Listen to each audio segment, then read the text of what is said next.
रियासती हुकूमत की जानिब से 2 जमानत तो 500 रुपए में गैस सिलेंडर और 200 यूनिट तक मुफ्त बरखी की सरबराही से मुतालिक काबीना में मंजूरी देने पर महिला कांग्रेस की जानिब से आज कांग्रेस के दफ्तर गांधी भवन में गैस सिलेंडर के साथ जश्न मनाया गया। इस जश्न में तेलंगाना महिला कांग्रेस की सदर सुनीता राव और तेलंगाना पीसीसी की जनरल सेक्रेटरी एन शारदा के अलावा सैकड़ों खवातीन मौजूद थी। इस मौके पर खिताब करते हुए एन शारदा ने कहा कि तेलंगाना में कांग्रेस इख्तिदार में आकर 2 महीने का अरसा हो गया है। चीफ मिनिस्टर रेवंत रेड्डी की हुक्मरानी से अवाम काफ़ी खुश हैं। कांग्रेस पार्टी ने इंतखाबात से कबल जिन 6 जमानतों का वादा किया था उनमें से अब तक 2 जमानतों को पूरा किया गया।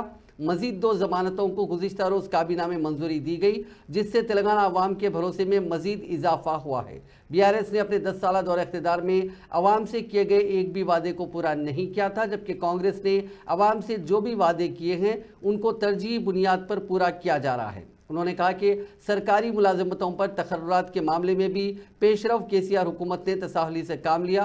कांग्रेस हुकूमत अपने वादे के मुताबिक 1 साल के अंदर 2 लाख मुलाजिमतों पर तकर्रुरात को यकीनी बनाएगी। నిజంగా కూడా సిగ్గుచేటు గాని 6 గ్యారెంటీలు సంబరాలు సెలబ్రేట్ చేసుకోవడానికి మేము ఇక్కడికి వచ్చాం। మహిళా రక్షణకు కూడా పెద్దపీట వేస్తున్నారు ముఖ్యమంత్రి వర్యులు రేవంత్ రెడ్డి గారు। ఇదే కాకుండా మహిళలకు కూడా 33% మాకు కేటాయిస్తానని కూడా మాట ఇచ్చారు రేవంత్ రెడ్డి గారు। కాబట్టి నామినేటెడ్ పోస్టులు అందరి కోసం చెల్లెళ్ళు ఎదురు చూస్తున్నారు। సో ఎవరెవరు అర్హులు ఉన్నారో వాళ్ళందరికీ కూడా పెద్దపీట వేయాలని మళ్ళీ ఒకసారి విజ్ఞప్తి చేస్తున్నా।